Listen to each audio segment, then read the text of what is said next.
안녕하세요. 저는 30대 여성 사연자입니다. 어렸을 적 일찍 아버지를 잃은 저는 6살 이후로 엄마와 단둘이 살아왔어요. 아버지가 없이 자란 저에게 유일한 가족은 저희 엄마였고, 저는 엄마에게 무척 많이 의지를 하며 자랐습니다. 엄마나 저나 가족이라고는 서로가 유일했거든요. 그래서 더더욱 아버지가 살아계셨더라면 좋았겠지만 안타까운 사고로 아버지는 일찍 저희 곁을 떠나시고 말았네요. 그렇게 남편을 일찍 잃은 후로 홀로 딸을 키워내야 했던 저희 엄마는 참 고생을 많이 하셔야 했습니다. 열심히 사셨던 아버지가 남겨두고 가신 집이 있어서 다행이었지만 생활비를 벌려면 일을 하셔야 했으니까요. 그 전까지 전업주부로 지내셨던 엄마는 저를 키우기 위해 생업전선에 뛰어드셨고 남의 집 파출부 일부터 빌딩 청소며 마트 캐셔 일까지 안 해본 일이 없이 힘들게 사셔야 했어요. 거기다 제가 자라면서부터는 제 학원비를 벌겠다고 밤마다 부업까지 하시면서 정말 저를 모자람 없이 키우기 위해 갖은 애를 쓰셨습니다. 어릴 적에는 엄마가 그렇게까지 노력하시는 게 이해가 안 되기도 했고 일하느라 바빠서 저와 놀아주지 못하시는 엄마가 원망스럽기도 했지만 나이를 먹고 철이 들어가면서부터는 바쁘셨던 엄마를 이해할 수밖에 없었어요. 엄마는 저를 아버지 없이도 잘 키우고 싶은 욕심이 있으셨던 거죠. 혹시라도 제가 밖에서 애비 없는 자식이라는 말 들을까 전전긍긍하시던 엄마는 제가 어디 가서 무시당하거나 얕보이는 걸 무척 싫어하셨습니다. 그래서 학교 갈 때나 어디 외출할 때마다 엄마는 바쁜 와중에도 제 머리를 곱게 빗어 따아주시고 늘 예쁜 옷을 입혀 내보내곤 하셨어요. 덕분에 저는 늘 공주같이 예쁘고 깔끔한 차림일 수 있었죠. 사실 저희 집이 그 정도 여유가 있었던 건 아니었지만 혹시라도 편부모 가정에서 어렵게 자란 티가 날까 싶어 신경을 쓰셨나 봅니다. 그렇게 제가 어디 가서 기죽기 바라지 않던 엄마는 하나뿐인 딸을 위해 뭐든 해주고 싶어 하셨습니다. 한철 입고 말더라도 늘 좋은 옷 입혀 내보내시고 그럴 여유가 없는 거 뻔히 아는데도 다른 집 애들만큼 해주시겠다며 비싼 과외와 학원까지 언제나 남부럽지 않을 만큼 제게 신경을 쓰셨어요. 엄마 혼자 힘들게 돈 벌어 생활하는 우리 집 형편에 전부 과한 것들이었지만 엄마는 늘 저를 공주처럼 키우려고 노력하셨네요. 어린 시절에는 그걸 당연하게 생각한 적도 있었지만 철이 들면서는 엄마가 저를 위해 얼마나 고생하셨나 깨닫게 됐죠. 남편 없이 혼자 자식 키우는 게 쉬운 일이 아닐 텐데 약한 여자 몸으로 자식을 위해 그렇게까지 희생하신 엄마의 노고에 감사할 수밖에 없었습니다. 그리고 그 감사함을 알았던 저는 언젠가 성공해서 꼭 엄마를 호강시켜 드려야겠다 다짐했어요. 그래서 공부도 열심히 하고 뭐든 잘해보려 했는데 안타깝게도 대단히 머리가 좋진 않아서 노력만큼 성적이 나와주진 않았지만 그래도 저는 말 잘 듣는 착한 딸로 엄마의 곁을 지켰습니다. 그러다 운이 좋게도 학원에서 아이들을 가르치는 일을 하게 되며 저는 학원 강사로 일을 하게 됐어요. 대학 시절 아르바이트 삼아 시작한 학원 보조교사 일로 인연이 되어 취직을 하게 됐거든요. 원래 저희 엄마의 어릴 적 꿈이 선생님이셨던 탓인지 엄마는 제가 학원 강사가 된 것을 무척 자랑스러워 하셨습니다. 그렇다고 정말 교사도 아니고 사실 그리 대단한 것도 없었는데 말이에요. 그래도 좋아하시는 엄마를 보며 힘을 얻었던 저는 그런 엄마를 실망시키기 싫은 마음에 더 노력할 수밖에 없었어요. 늘 엄마에게 자랑스러운 딸이 되고 싶은 마음에 바쁘게 살아가게 됐죠. 그러다 보니 연애도 못하고 30 다 되도록 결혼도 못하고 있었지만 그 대신 돈은 꽤 모으게 됐습니다. 학원 강사 일이라는 게 열심히만 하면 얼마든지 올라갈 수 있는 일이라 강의 준비 열심히 하고 아이들 위해 노력하다 보니 좋은 대우를 받으며 연봉이 올라갈 수 있었거든요. 그래서 처음에는 보통 직장인보다도 못 받던 제가 몇 년 만에 첫 월급의 10배 가까이 되는 월급을 받으며 경제적으로 성공을 이룰 수 있었습니다. 물론 아직은 유명한 스타 강사들에 비하면 한참 부족한 편이었지만 그래도 제 나름대로 열심히 살아온 보상을 받은 듯해 뿌듯하고 감사했어요. 이제 남부럽지 않게 돈도 벌고 자리도 잡았으니 우리 엄마 호강만 시켜드리면 되겠다 싶었죠. 그렇게 앞으로의 행복만 기대하던 저는 어느 날 청천벽력 같은 소식을 듣고 말았습니다. 평생 건강하시기를 바랬던 저희 엄마가 몹쓸병에 걸리셨다는 소식이었죠. 영은아, 어떡하니? 엄마 암이래. 어떡하면 좋아? 우리 엄마가 암이라는 얘기에 저는 심장이 덜컥 내려앉았어요. 고생을 많이 하긴 하셨지만 감기 한번 앓지 않던 분이 암이라니 믿을 수가 없더라고요. 그래도 처음엔 희망을 잃지 않았습니다. 요즘에는 한 집 걸러 한 집마다 암 환자들이 있다는데 요즘 기술로는 그깟 암도 금방 치료할 수 있을 거라 생각했거든요. 그렇게 서둘러 수술 날짜를 잡고 엄마는 수술을 받으셨습니다.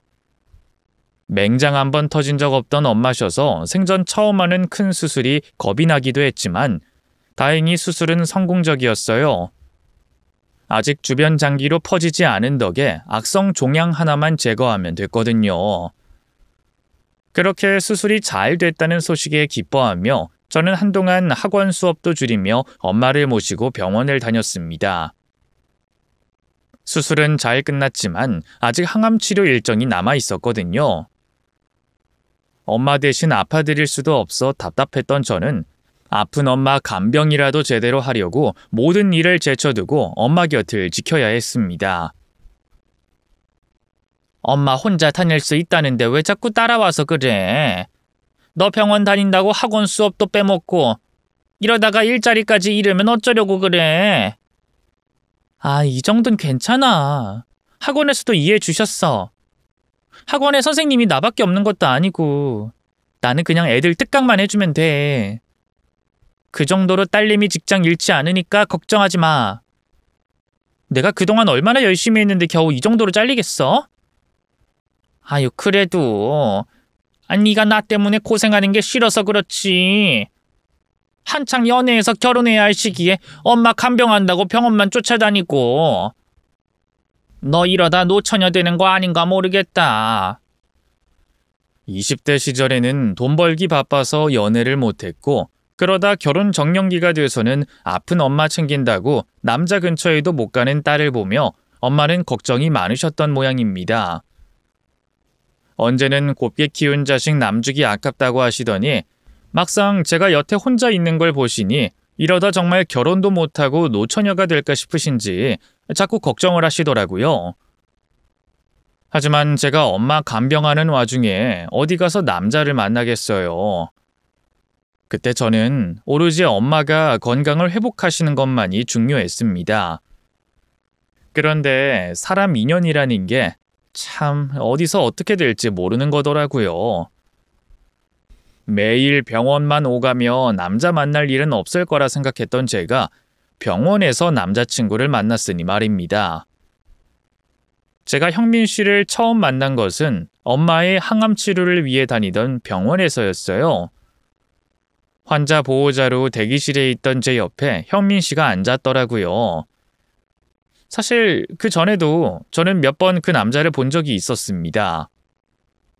엄마 모시고 병원에 입원했을 때도 있었고 워낙 병원에 자주 있다 보니 병원에 거의 상주해서 오며 가며 다른 환자들을 많이 보곤 했거든요. 그리고 그쯤 스트레스성 위장병으로 병원을 다니던 형민 씨가 제 눈에 익어 있었죠.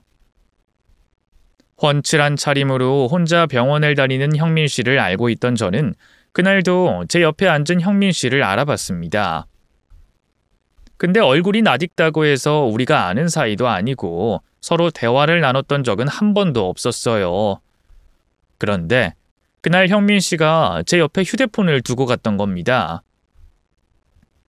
저도 한참 동안 모르고 있다가 옆에서 전화가 울리는 소리를 듣고 알아차렸는데 마침 치료받으시는 엄마를 기다리느라 시간 여유가 있던 제가 형민 씨의 핸드폰을 찾아주며 처음으로 인사를 나누게 됐어요.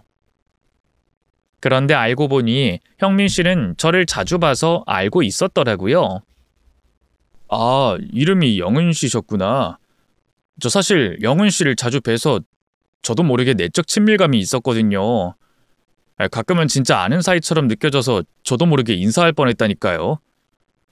근데 또 모르는 남자가 인사하거나 말 걸면 불편하실까봐 그러질 못했네요. 근데 영은 씨가 이렇게 제 핸드폰까지 찾아주시고 결국 인연이 됐네요. 아무튼 이 은혜는 꼭 갚을 테니까 바라는 거 있으시면 편하게 말씀하세요. 은혜라뇨. 그냥 핸드폰을 주었을 뿐인데요. 살해받을 생각 없으니까 그러지 마세요. 아니에요. 전 정말 감사해서 그래요. 저 핸드폰이 목숨처럼 중요한 사람이거든요. 예? 아니, 목숨까지나요? 에이, 뭘 그렇게까지. 정말이에요. 사실 제가 사업을 하는 사람이라서요.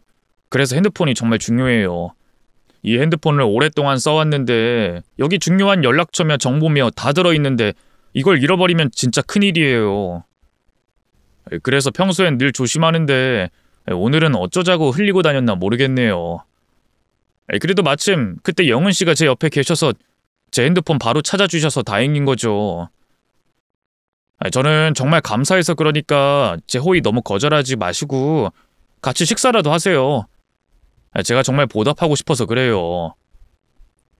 그렇게 저희는 병원에서 인연을 맺게 됐고 그 후로 자연스럽게 연인으로까지 발전하게 됐습니다.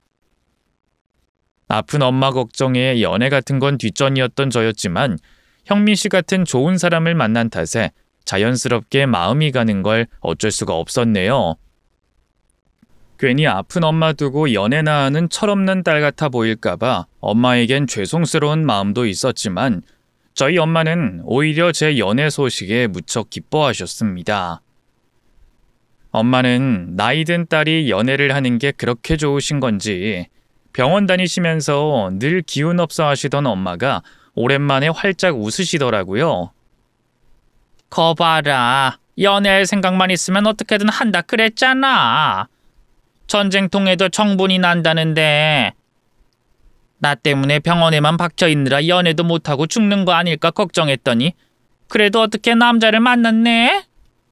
너 그거 다 엄마 덕분이야. 알지? 엄마는 딸이 연애하는 게 그렇게 좋아? 섭섭하진 않고? 아니 섭섭할 게 뭐가 있어. 엄마 소원은 네 결혼이야. 안 그래도 네가 하도 연애 생각 없다 그러길래 속에 돌이라도 얹힌 것처럼 답답했는데 알아서 연애를 해주니 얼마나 좋니? 아니 그럴 게 아니라 이참에 잘 만나서 결혼까지 성공해봐. 그렇게만 된다면 엄마는 더 바랄 게 없겠다. 에이, 이제 만난 지 한 달 됐는데 결혼은 무슨. 아직 그런 단계 아니야. 아닌 건 또 뭐야. 남녀가 만나다 보면 결혼도 할 수 있고 그런 거지. 처음부터 결혼할 작정하고 만나는 게 더 이상한 거 아니냐? 그러니까 괜히 결혼 안 하려고 마음 닫아놓지 말고 열린 마음으로 있으라는 거지. 만나보다가 괜찮은 사람 같으면 결혼하라고 그 말이야. 그러니까. 근데 그렇게 좋은 사람인지 아닌지 당장은 모르잖아. 사람은 만나봐야 아는 거지. 근데 엄마는 당장이라도 내가 결혼하길 바라는 것 같아서 그래. 괜히 기대했다가 실망하지 말라는 말이야. 사실 저도 엄마가 제 결혼을 얼마나 바라시는지 잘 알고 있었습니다. 원래도 아버지 없이 자란 제가 불쌍하신지 좋은 남편 만나 예쁜 가정 꾸리라는 소리를 자주 하셨지만 아프시고 나서는 부쩍 결혼 자체에 대한 얘기를 많이 하셨거든요. 아무래도 엄마는 암에 걸린 당신이 언제 돌아가실지 모르는 불안감에 살아생전에 제가 결혼하는 모습을 보고 싶어서 그러셨는지도 모르겠어요. 그래서 하루라도 더 건강할 때 제가 좋은 남자를 데려와 결혼 소식을 들려줬으면 하셨던 거죠. 엄마의 그런 마음을 모르지 않았지만 결혼이라는 게 혼자 하는 게 아니다 보니 별 희망은 없었습니다. 그런데 형민 씨를 만나다 보니 세상에 이런 남자가 없다 싶더라고요. 형민 씨는 좋은 남자친구뿐만 아니라 좋은 사윗감이었습니다. 저희 엄마의 아픈 사정을 알고 있던 형민 씨가 저희 엄마를 정말 진심으로 걱정하고 챙겨줬거든요. 사업하느라 직장인들보다 여유가 있던 남자친구는 제가 엄마를 모시고 병원에 가는 날마다 늘 저희 집 앞으로 데리러 와줬어요. 저도 차가 있고 운전할 수 있었지만 밤새 아픈 엄마 간병하느라 피곤했을 제가 걱정됐는지 저와 엄마를 위해 자기가 직접 병원에 데려다 주겠다고 하더라고요. 아이고, 자네 여기까지 또 왔나? 바쁜 사람이 매번 어떻게 오고 가고 그래? 우리끼리 갈 수 있다는데도. 전 괜찮아요, 어머님. 저 운전하는 거 좋아해요. 그래, 형민 씨. 운전은 내가 하면 되는 건데 뭐하러 여기까지 왔어? 영은 씨, 어제도 늦게까지 깨어 있었다며. 영은 씨도 어머님도 잠 제대로 못 주무셨을 텐데 그런 두 사람만 보내기 불안해서. 운전하다가 영은 씨가 졸 수도 있고 어머님은 그런 영은 씨 걱정하느라 편하게 못 가실 거 아니야. 그리고 모셔다 드리는 잠깐이지만 영은 씨가 보고 싶기도 하고 겸사겸사 온 거지. 내가 하고 싶어서 하는 거니까 너무 그러지 마. 왕복 1시간 거리의 병원까지 저희 모녀를 태워다 주는 게 별일 아닌 걸 수도 있습니다. 하지만 반대로 생각해보면 저희 집까지 왔다가 병원까지 다시 가는 그 길이 쉬운 일만은 아니라 생각했어요. 가끔은 딸인 저조차도 운전하는 게 귀찮고 싫을 때가 있는데 아무리 운전을 좋아하는 사람이라고 그래도 자기 바쁜 시간 빼가면서까지 남을 배려해주는 건 진짜 정성이다 싶었거든요. 그래서 저는 그런 제 속을 들여다보듯 저와 엄마를 위해주는 현민 씨가 너무 고마웠습니다. 아직 사위도 아닌데 벌써부터 사위 노릇 해주는 것도 미안했고요. 그렇게 형민 씨가 저희 모녀를 위해 노력할 때마다 저도 감동을 받았지만 저보다 저희 엄마가 더 감동을 받으셨어요. 아휴, 매번 형민이한테 미안해서 어쩌냐. 어제는 형민이가 집으로 한우를 보냈더라. 나 병원 다니느라 피곤했을 거라고 구워 먹으라더라. 아, 맞아. 뭐 보낸다고 하더니 고기였어? 우리 엄마 한우 좋아하는 거 어떻게 알고 보냈네? 아니, 너는 왜 쓸데없는 소리를 해서 사람을 귀찮게 해? 고기야 내가 사 먹으면 되는 건데. 내가 말했나 뭐? 형민 씨가 눈치껏 알아낸 거지. 그래도 좋으면서 괜히 그래? 아이, 좋기야 당연히 좋지. 아이, 근데 미안해서 그러지. 난 해준 것도 없는데 늘 받기만 하는 것 같아서 말이야. 아, 진짜 사위가 있어도 저렇게 못할 텐데. 형민이가 사람이 참 괜찮나, 그치? 만난 지 얼마 안 돼요. 벌써 저희 집 식구가 된 것처럼 저희 모녀에게 지극정성으로 잘하고 저희 엄마에게 사위 이상의 신임을 얻었던 현민 씨를 보며 저도 제가 남자친구를 참 잘 만났구나 생각했습니다. 그동안 괜찮은 남자가 너무 없다 싶어 결혼도 거의 포기하고 있었는데 어디서 이런 남자친구를 만났나 싶어 감사할 지경이었죠. 그렇게 사람 좋은 형민 씨를 알아가다 보니 저도 모르게 자연스럽게 결혼 생각이 들더라고요. 분명 결혼은 한참 나중이라 생각했던 저였지만 이런 남자라면 내 평생을 믿고 맡겨도 좋지 않을까 하는 생각이 들었던 거죠. 저희 엄마 역시 이미 형민 씨를 사윗감으로 생각하시는 듯 했고요. 그런데 그런 생각이 저만의 생각이 아니었던 건지 저희가 만난 지 반년 만에 형민 씨가 제게 프로포즈를 해왔습니다. 영은 씨, 이런 말 너무 성급한 건지 모르겠지만 나 영은 씨랑 결혼하고 싶어. 영은 씨는 당황스러울지 모르겠지만 난 영은 씨 처음 본 그 순간부터 영은 씨랑 꼭 결혼할 거라 생각했거든. 병원에서 아픈 어머니 챙기는 영원 씨 처음 봤을 때부터 영은 씨가 내 사람이라 생각했어. 그래서 조금 이르지만 우리 결혼하는 게 어떨까? 어머님도 그걸 바라시는 것 같은데 말이야.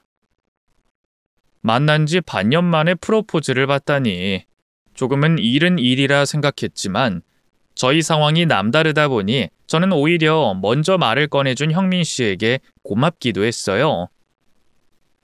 사실 그쯤 저희 엄마의 병세가 상당히 나빠지셨거든요. 분명 수술이 잘 끝났다고 하는 말을 믿고 마음을 놓고 있었는데 항암을 하던 중 다른 곳에 전이된 암을 발견하게 됐던 겁니다. 그래서 항암이 점점 길어졌고 항암을 할수록 저희 엄마의 건강은 점점 더 나빠져만 갔어요. 그런 생각을 하고 싶진 않지만 이러다 엄마가 내 결혼식도 못 보고 가시는 건 아닌가 싶은 생각이 들더라고요. 그래서 평소에 저였더라면 겨우 반년 만나고 결혼 얘기를 하지 않았을 테지만 그때는 저도 마음이 급했던 것 같아요.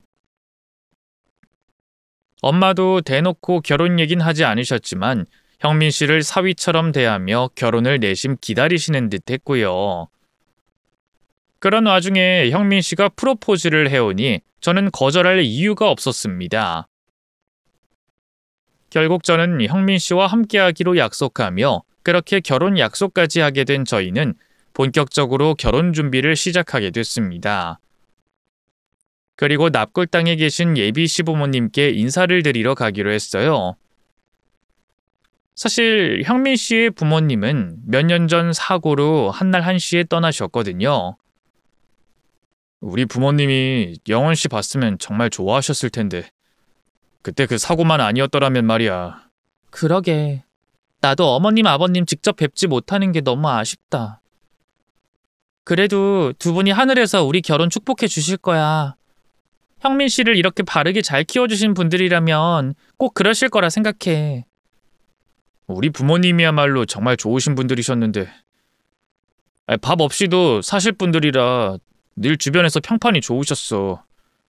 나는 그런 부모님을 따라가려면 한참 멀었지만 그래도 늘 돌아가신 부모님 생각하면서 그분들 실망시키지 않게 하려고 노력해. 형민 씨는 충분히 잘하고 있어. 부모님도 분명 자랑스러워 하실 거야. 우리가 잘 사는 모습 보여드리면 형민 씨 부모님도 마음 놓으시겠지. 우리 앞으로도 자주 찾아오자. 바쁘더라도 진작 찾아뵀어야 하는데. 너무 늦게 찾아온 것 같아서 죄송하네. 형민 씨는 우리 엄마한테 그렇게 잘했는데 말이야. 그러고 보면 난 참 못난 며느리다. 그치? 아니야, 못난 며느리라니. 우리 부모님은 그렇게 생각 안 하실걸? 부모님이 영은 씨를 만나셨다면 분명 친딸처럼 잘해주셨을 텐데 오히려 내가 장모님께 받기만 해서 죄송스럽기만 해. 장모님 뵐 때마다 어머니 생각이 자꾸 나. 늘 저를 지켜주며 의젓하던 남자친구가 돌아가신 부모님 앞에서 눈물을 보이는 순간 신기하게도 저도 형민 씨와 꼭 결혼을 해야겠다 결심을 하게 됐습니다. 뭐든지 열심히 하고 잘하는 것 같은 잘난 이 남자가 약해지는 순간을 본 이상 이 착한 남자를 제가 보듬어줘야겠다는 생각이 들더라고요.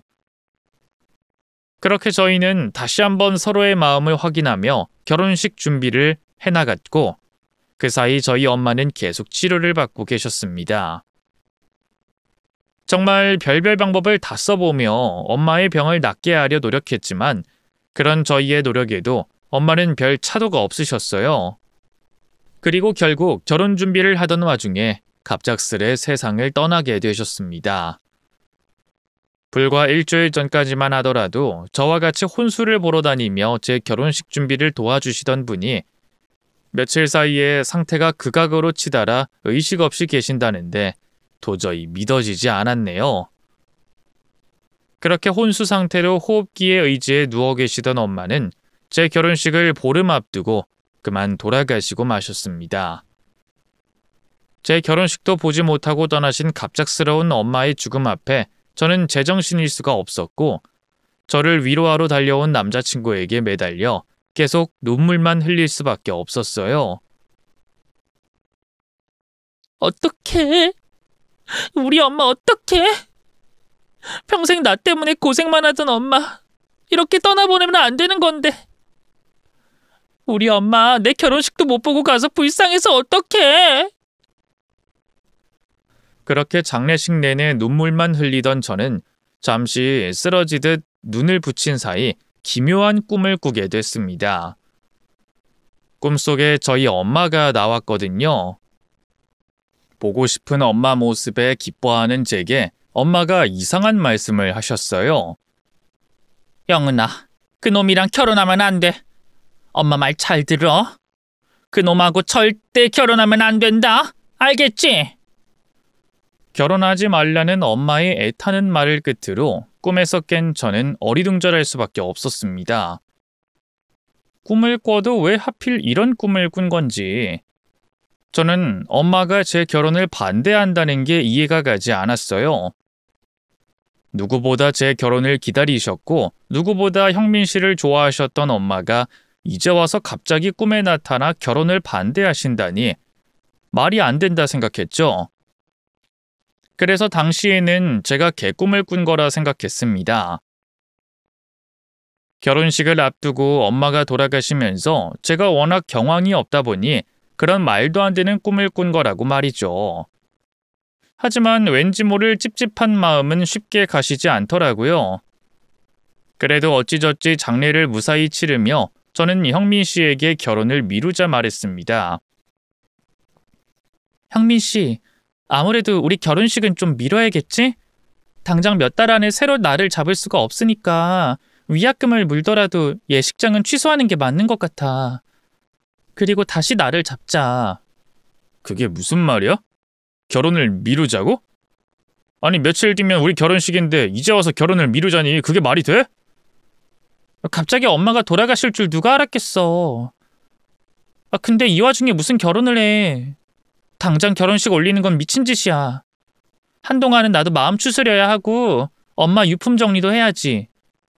이것저것 엄마 일만으로도 신경 쓸 게 태산인데 내 결혼까지 신경 쓸 수가 없어서 그래.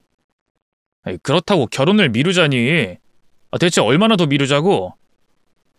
말이 좋아서 미루는 거지. 이러다 결혼 안 하게 되면 그땐 어쩔 거야? 내가 지금 결혼을 안 하자는 게 아니라 좀 미루자는 거잖아. 어차피 우리 엄마 때문에 급하게 결혼 준비했던 건데 여기서 좀 더 미룬다고 큰일 나는 거 아니야. 난 오히려 형민 씨가 천천히 하자고 해줄 줄 알았는데 왜 그렇게 급하게 굴어? 우리가 당장 식을 안 올리면 무슨 일이 있어? 오히려 지금 결혼식 한다 그러면 사람들이 욕할걸? 아무튼 나 한동안 혼자 조용히 마음 정리하고 싶으니까 연락 안 해줬으면 좋겠어. 사실 저는 남자친구가 제 걱정을 먼저 해줄 줄 알았습니다. 평소에 남자친구였다면 자기가 먼저 결혼식을 뒤로 미루자고 할 줄 알았어요. 그런데 이상하게도 형민 씨가 결혼식을 강행하자며 제게 처음으로 화까지 내더라고요. 엄마 떠나보낸 나한테 그게 할 소린지 저는 그런 형민 씨가 도저히 이해되지 않았습니다. 그리고 그때 장례식 날 꿨던 꿈이 떠오르며 뭔가 찝찝한 마음을 지울 수가 없었어요. 그래서 저는 어쩔 수 없이 흥신소를 찾아가게 됐습니다.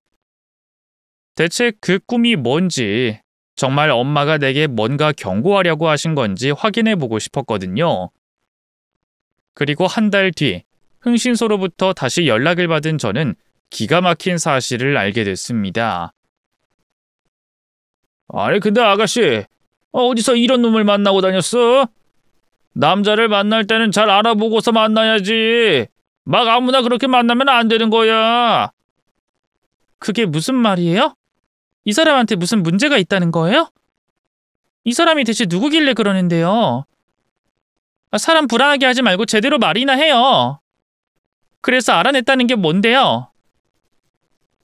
아니 왜 화를 내고 그러나? 우리도 당황해서 그렇지. 하긴 뭐 속은 사람보단 속인 놈이 문제지. 우리도 이런 일 하면서 별별 놈 다 보고 다녔지만 이 놈은 보통 놈이 아니더라고. 이번에 우리 꽤 고생했거든. 아니 원래 이름 주인은 따로 있더라고. 그건 또 무슨 소리예요? 이름 주인 따로 있다니. 그럼 그 사람 이름이 제가 알고 있는 거랑 다르다는 거예요? 아이, 그래. 아가씨가 가져다 준 이름 그거 가짜였어. 아니, 가짜는 아니지. 원래 이름 주인이 있긴 있으니까. 이 자식이 그동안 자기 의붓 동생 이름으로 살았더라고. 그 이름 진짜 주인은 정신병동에 있고 말이야. 갇혀서 사회생활 전혀 안 했으니 그놈이 대신 그 이름으로 살았던 거지. 우리가 그거 찾는다고 얼마나 고생했는 줄 알아? 아무튼 이건 추가 요금 더 받아야 하니까 그렇게 하시오. 그래도 우리 덕분에 약혼자 실체 밝혔으니 고마운 일이지. 저는 그 사람들이 대체 무슨 말을 하고 있는지 전혀 알아들을 수가 없었습니다. 원래 이름 주인은 따로 있었다니, 의붓 동생이 있다니, 이게 다 무슨 소린가 싶더라고요. 꿈을 꾸고 나서 찝찝한 마음에 뒷조사 의뢰를 맡기긴 했지만 사실 그때까지도 저는 뭔가 나올 거라 생각하고 있지 않았어요. 그저 아무 일 없을 거라 생각하며 괜한 꿈을 꾼 제 마음이 편하려고 의뢰했던 일이었거든요. 그런데 제 그런 예상과 달리 정말로 남자친구가 제게 비밀이 있었다니, 애초에 이름조차 다른 그 남자가 누구인 건지 저는 혼란스러워졌습니다. 의붓 동생이 있단 얘긴 들어본 적도 없는데 그럼 그 사람 원래 이름은 뭐예요? 대체 그 인간 누구냐고요? 그럼 그 사람 이름이 양형민이 아니라는 거예요? 그놈 원래 이름은 박철규인데 부모 없는 고아로 10살 무렵까지 보육원에서 자랐던 모양이더라고. 그러던 나이 먹은 그놈을 양부모가 입양해서 가족이 생긴 거야. 양부모라는 사람들은 자식도 있는데 왜 박철규를 입양했나 모르겠지만 그놈 양부모의 친아들이 양형민. 양부모는 몇 년 전에 사고로 한날 한시에 같이 돌아가셨고 그 후에 의붓 동생이 병원에 들어갔다 이 말이지.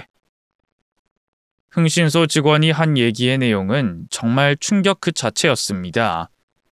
알고 보니 제가 알고 있던 남자친구의 이름은 양형민이 아닌 박철규였고, 양형민이라는 그 이름은 그 사람의 의붓 동생의 실명이었더라고요. 거기다 저한테 얘기했던 것과는 전혀 다른 배경으로 박철규는 고아 출신의 입양아였던 겁니다. 자신이 입양아라는 사실도 숨기고 왜 멀쩡한 자기 이름을 두고 의붓 동생의 이름을 팔고 다녔는진 모르겠지만 분명 거기도 충격적인 사실이 숨어 있을 듯 했어요. 아니나 다를까 겨우 그 정도로 놀라긴 일은지 흥신소 직원은 제게 더 놀라운 사실을 알려줬습니다. 그러니까 지금 제가 알고 있던 양형민이 아니라는 거죠? 그 사람이 사실은 박철규고 원래 나이도 더 많다는 거예요? 박철규는 올해 37살로 원래 양형민보다 4살 많아요. 애초에 이놈 이거 인생이 전부 거짓말이라니까. 충격 많이 받은 모양인데 겨우 이 정도로 놀라면 안 되는데. 이 박철규 완전히 전문 사기꾼이더라고. 로맨스 스캠이라고 알아요? 그건 또 뭐예요? 사기꾼이라고요? 로맨스 스캠은 요즘 말인데 뭐 옛날 말로 하면 꽃뱀 제비라고. 이놈 전국을 돌아다니면서 여자들 꼬셔서 등쳐먹고 다닌 놈이에요. 예? 그럼 지금 속은 사람이 저 하나가 아닐 수도 있다는 거예요? 아닐 수도 있는 게 아니라 엄청나다니까. 우리도 이거 파면서 알아낸 게 몇 건인지 몰라. 이놈 전과도 있는 거 알았어? 아유, 내가 괜한 소리를 했네. 원래 이름도 몰랐다는데 전과 있는 건 또 어떻게 알겠어. 아무튼 이놈 자식이 어릴 적부터 깜빵을 들락날락 했더라고. 어릴 적에는 폭행으로 소년원에 다녀오고 몇 년 전엔 사기 횡령으로 징역 살다 왔는데 사실 이게 사기 가지고 실형받는 게 쉬운 게 아니거든. 그럼 적지 않게 헤쳐먹었다는 건데. 그러고도 또 지명수배 중이라니 말 다 했지 뭐. 예? 소년원이요? 사기 전과에 지명수배라뇨? 그럼 지금 저 인간이 경찰에 쫓기고 있다는 말씀이세요? 아이 그래, 뭐 경찰서마다 저 인간 얼굴이 그대로 뿌려져 있다니까. 우리도 왜 굳이 지 이름 놔두고 의붓동생 행세했나 했더니 다 그런 이유가 있었나 보더라고. 자기는 전과자의 지명수배범이니까 지 이름으로 어떻게 살겠어. 사실상 그놈은 지금 도주 중인 거지. 그러는 동안에도 아가씨 같은 여자를 속여서 등쳐먹고 다닌 거고. 거기다가 전과뿐이야. 이미 박철규 이름으로도 혼인신고도 3번 정도 했던데. 이놈 자식도 있어. 흥신소 직원이 열심히 알아냈다며 자신 있게 늘어놓는 이야기에 저는 기가 막혀 말도 나오지 않았습니다. 의붓동생 이름으로 살면서 저를 속이고 있었던 걸로도 모자라서 이 인간이 글쎄 전과까지 있는 수배범이라고 하더라고요. 그제서야 그놈이 왜 남의 이름으로 살아야 했던 건가 이해가 가게 됐어요. 지명수배식이나 당한 놈이 자기 이름으로 살 수가 없으니 정신병원에 있는 의붓동생 신분증을 훔쳐 동생인 양 하고 다녔던 겁니다. 그런데 더 기막힌 일은 그 인간이 원래 자기 이름으로 혼인신고만 3번에 이혼한 전처들 사이에 낳은 자식까지 있었다는 거예요. 전처들한테도 연락을 해서 확인을 받았어요. 박철규 아냐고 하니까 하나같이 쌍욕들 하면서 치를 떨대. 다들 그놈한테 징하게 당했던 모양이더라고. 대충 얘기 들어보니까 그쪽들도 사정이 다 비슷해. 홀어머니랑 사는 여자들한테 접근해서 모성애 살살 자극해서 그 집안 돈 뜯어먹고 날랐던 모양이더라고. 아무래도 여자들만 있는 집이 쉽다 싶었겠지. 집에 남자 형제들이라도 있으면 지도 눈치 보고 해야 할 텐데 없으니까. 또 여자들은 불쌍한 얘기하면 마음 약해서 잘해주고 그러니까 쉬워 보였던 모양이더라고. 흥신소 직원 말로는 그놈의 아이를 낳은 전처들 역시 다 저와 비슷한 가정 환경이었다고 하더라고요. 홀어머니와 단둘이 살거나 고아나 미혼모처럼 집안에 남자가 없고 여자들만 있는 그런 취약한 여자들만 골라서 만나고 다녔다고 했어요. 아무래도 보통의 평범한 가정들보다 그런 집들이 속이기 쉽다 생각한 거겠죠. 아유, 그 자식 진짜 나쁜 놈이지? 아니, 왜 불쌍한 여자들을 건드리는지. 그렇다고 그 사람들이 돈이 많은 것도 아니요. 애초에 혼자 자식 키우고 홀어머니 모시고 사는 여자들인데 무슨 돈이 그리 많겠어. 근데 그놈은 그 없는 집에 마술을 뻗어서 없는 걸 쥐어짰더라고. 살던 집 보증금까지 빼게 만들고 온갖 대출받게 해서 돈 뜯어가거나 심지어는 신용대출받게 한 적도 있었어. 그래서 그 피해자들이 아직도 그놈 때문에 생긴 빚을 갚고 있더라고. 그 사람들은 그놈을 철석같이 믿고 그놈 애까지 낳았는데 그런 놈 자식 키우면서 그놈 빚까지 대신 갚아야 하니까 참 안타까운 일이지. 다른 피해자들이 그놈의 빚을 아직도 갚고 있다는 말에 순간 저는 한 가지 생각이 떠올랐습니다.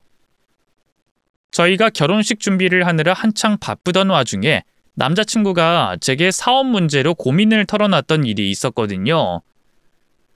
우리의 미래며 뭐며 이래저래 애둘러 말하긴 하는데 본론은 사업 확장을 위해서 돈을 좀 도와달라는 말이었죠.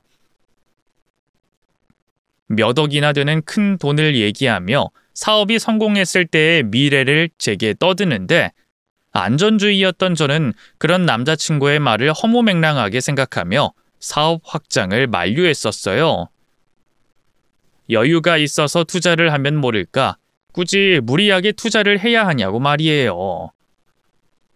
남자친구는 그런 제가 사업 감각이 없어도 너무 없다며 큰 돈을 벌 수 있는 기회를 왜 놓치냐고 답답해했지만 저는 남자친구에게 돈을 빌려주지 않았습니다. 안 그래도 그때 한창 예식장이며 스튜디오며 예약금 걸어놓고 다니고 엄마 병원비에 이것저것 돈 들어가는 일이 많아서 여윳돈도 없었고 곧 결혼이 코앞인데 괜히 문제가 될 만한 일을 만들고 싶지 않았거든요. 차라리 사업이 어렵다고 했으면 생각해 봤을 수도 있는데 왜 사업 확장 핑계를 댔을까 생각해 보면 아마 사업이 어렵다고 하면 제가 결혼을 하지 않겠다고 할까봐 그랬나 싶더라고요. 어쨌든 저와 결혼을 하는 것이 최종 목표였으니 저를 잘 구슬려서 결혼까지 했어야 하는데 그 와중에 괜히 사업이 잘못됐다 힘들다 하면 제가 결혼을 미루자 할까봐 그런 소리까진 못했던 모양입니다. 하지만 결혼 준비를 하려면 어쨌든 돈이 필요하다 보니 저한테 사업 확장이며 투자 얘기를 꺼내서 돈을 조금이라도 뜯어내려고 생각했던 거구나 싶더라고요. 당시에는 남자친구를 너무나 믿고 있었던 탓에 그런 생각은 해보지도 못했는데 이놈이 사기꾼이라는 걸 듣고 나니 그때의 그 일이 전부 작업이었구나 뒤늦게 깨닫게 됐네요. 그리고 모든 것이 짜맞춰지며 갑자기 소름이 돋았습니다. 그놈에게 듣지 못했으니 저 혼자만의 착각일지 모르겠지만 어쩌면 애초에 병원에서 저를 처음 만나 접근을 했던 것부터가 다 작업이었구나 싶더라고요. 흥신소 직원의 말도 그놈이 전부 혼자 있거나 홀어머니 모시고 사는 가여운 여자들을 찝어서 사기를 쳤다는데 저도 홀어머니 밑에서 자랐고 그 당시에 엄마가 아프셨으니 저만큼 쉬운 여자도 없었겠죠. 거기다 엄마가 돌아가시면 엄마 유산을 제가 받게 될 테니 아마 그놈은 그걸 노리고 저에게 접근한 게 아닌가 싶었습니다. 그런데 하필이면 한창 결혼 준비하던 중에 저희 엄마가 갑자기 돌아가시게 되어 일이 멈추게 됐고 그 사이에 제가 이런 사실들을 알아내지 못했더라면 저 역시 다른 피해자들처럼 큰 봉변을 당했겠구나 싶더라고요. 그 생각을 하니 어찌나 소름이 끼치는지 정말 저희 엄마가 저를 구하려고 꿈에 나타나신 건가 싶더라고요. 살아생전에는 저희 엄마도 그놈에게 제대로 속으셨지만 돌아가신 뒤에 모든 걸 아시고 저를 살리기 위해 노력하신 게 아닌가 싶은 생각에 저는 죽어서까지 저를 걱정하시는 저희 엄마의 사랑에 하염없이 눈물이 흐를 수밖에 없었습니다. 그럼 저도 당할 뻔한 거네요? 그놈한테. 원래라면 이번 달에 결혼식이 예정이었는데 하필 저희 엄마가 결혼식 직전에 돌아가시면서 결혼을 미루기로 했던 거거든요. 근데 장례 치르는 중에 엄마가 꿈에 나와서 결혼을 말리시더라고요. 원래 생전엔 아들 같은 사위라면서 남자친구를 누구보다 좋아하셨던 분이셨는데 그런 분이 돌아가시자마자 결혼을 말리시니까 뭔가 이상하다는 생각이 드는 거예요. 그러다 초상 치르고 바로 결혼식 하는 게 아닌 것 같아서 식도 미뤘고요. 처음엔 그냥 개꿈이라고 생각해서 찝찝한 마음에 여길 찾아왔던 건데 결국 이런 사실을 알게 됐네요. 야, 그럼 아가씨 어머니가 아가씨를 살린 거네. 저 세상 가셔도 아가씨가 얼마나 걱정이 되셨으면 꿈에까지 찾아오셨을까. 아이고, 이런 아가씨를 등쳐먹으려고 하다니 그놈 아주 쓰레기야. 그지? 아무튼 그래도 아가씨는 된통 당하기 전에 알아차려서 천만다행이지. 아니었더라면 아가씨도 그 여자들처럼 몸 주고 마음 주고 돈도 주고 다 잃을 뻔했어. 천만다행이네 정말. 그러게 말이에요. 여기 안 찾아왔더라면 전 아무것도 모르고 씩 올렸을 텐데 진짜 너무 다행이네요. 아유 그래. 그러니까 앞으로는 그런 놈 만나지 말고 잘 살아. 잠시 충격에 망연자실했지만 저는 정신을 차리고 일을 마무리 짓기로 했습니다. 결국 모든 것을 알게 된 저는 그 길로 그 인간을 경찰에 고발했습니다. 이미 다른 사기건으로 지명수배되어 있던 박철규는 제 제보로 경찰에 붙잡히게 됐고 그렇게 저는 제 전 약혼자를 오랜만에 경찰서에서 만나게 됐어요. 그러자 제가 모든 것을 알게 됐다는 걸 눈치챈 박철규가 예전에 사람 좋던 그 모습을 싹 지우고 드디어 제 앞에서 본색을 드러내더군요. 너야? 네가 나 신고한 거야? 그래, 내가 신고했어. 내가 형만 씨, 아니 박철규 당신 실체를 다 알아버렸거든. 당신 나한테 일부러 접근했던 거지? 내가 아픈 엄마 모시고 혼자 사는 여자인 걸 알고 그런 나 꼬드겨서 돈 뜯어내려고 로맨스 스킴인가 뭔가 하려고 나한테 일부러 접근했던 거 아니야? 맞아? 내 진짜 이름은 어떻게 알았대? 생각보다 재주가 좋네. 나한테 완전히 속길래 끝까지 모를 줄 알았더니 누가 뭐 알려주기라도 한 거야? 아, 진짜 거의 다 끝난 일이었는데 하필이면 네 애미 죽어버려서 일이 이렇게 꼬였네. 내가 너한테 드린 공이 얼만데 짜증나게 진짜. 뭐? 당신은 반성이라는 게 전혀 없구나. 당신 이미 나 말고도 다른 여자들한테 잘못 저질렀다며. 이런 일이 한두 번이 아니라더니 어쩌자고 도망다니는 와중에 나까지 등쳐먹으려고 그런 거야? 우리 엄마 죽으면 우리 엄마 유산 받으려고? 이 파렴치한 놈아! 네가 그러고도 인간이야? 속은 네가 등신인 거지 왜 나를 탓해? 그러게 좀만 잘해준다고 해벌레에서 넘어오질 말았어야지. 지가 속아놓고 왜 나한테 난리야? 그리고 너 나 신고한 거 나중에 후회할 거야. 내가 지금 깜빵 간다고 얼마나 있을 것 같아? 내가 감옥에서 나오면 너 하나 못 찾을 것 같냐? 그 뻔뻔한 인간은 그 와중에도 저를 협박하고 있었습니다. 사기죄로 몇 년 안 산다며 감옥 다녀와서 저를 찾아올 것처럼 말을 하더라고요. 그 말에 저도 괜히 걱정이 될 수밖에 없었습니다. 하지만 그 인간이 몇 년 안에 풀려날 일은 없었어요. 그 인간은 자기가 사기죄로 몇 년을 안 살 거라 말했지만 그놈의 여죄는 사기 말고도 더 있었거든요.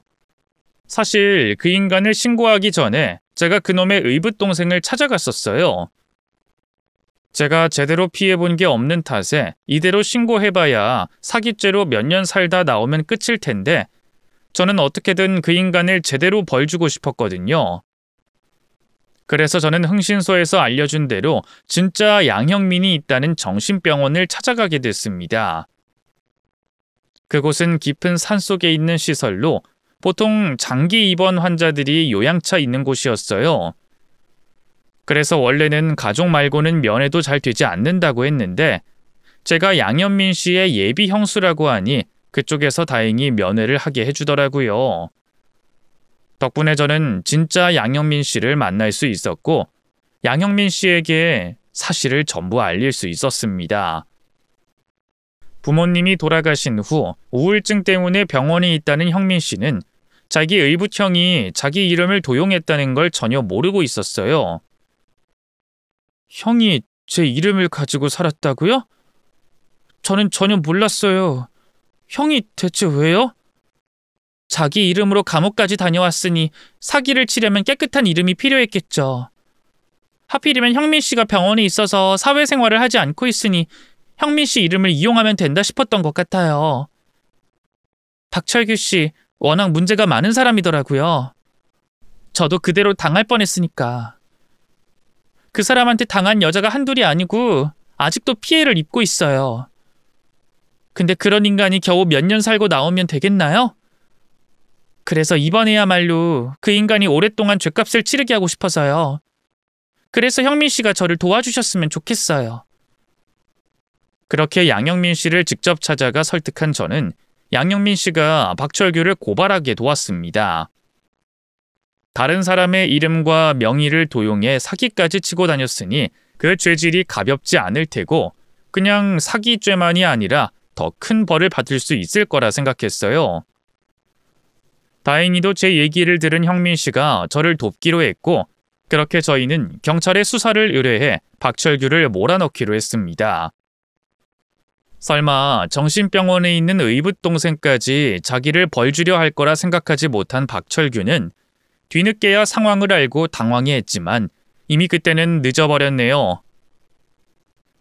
결국 박철규는 사기 전과에 명의 도용까지 걸려 10년 가까운 징역을 받게 됐고 저는 그놈의 소나기에서 무사히 벗어날 수 있었습니다. 하마터면 그런 인간의 본색을 모르고 인생을 망칠 뻔했는데 제대로 마무리할 수 있어서 정말 다행이었어요. 그게 전부 엄마 덕분이었죠. 엄마에게 감사한 마음에 꿈에서라도 엄마를 기다렸지만 그날 후로 엄마가 제 꿈에 다시 나타나는 일은 없었습니다. 다시 나타나지 않는 엄마가 야속하기도 했지만 이제는 오히려 다행이라 생각하려고 해요. 제가 별일 없이 안전해서 엄마가 나타나지 않으시는 거라 믿으려고 말이죠. 하늘에 계신 부모님이 걱정하지 않게 하기 위해서라도 저는 앞으로 혼자서 잘 지내려 노력해야겠네요. 제 이야기를 들어주신 여러분도 평안하시길 바라며 인사드리겠습니다. 안녕히 계세요.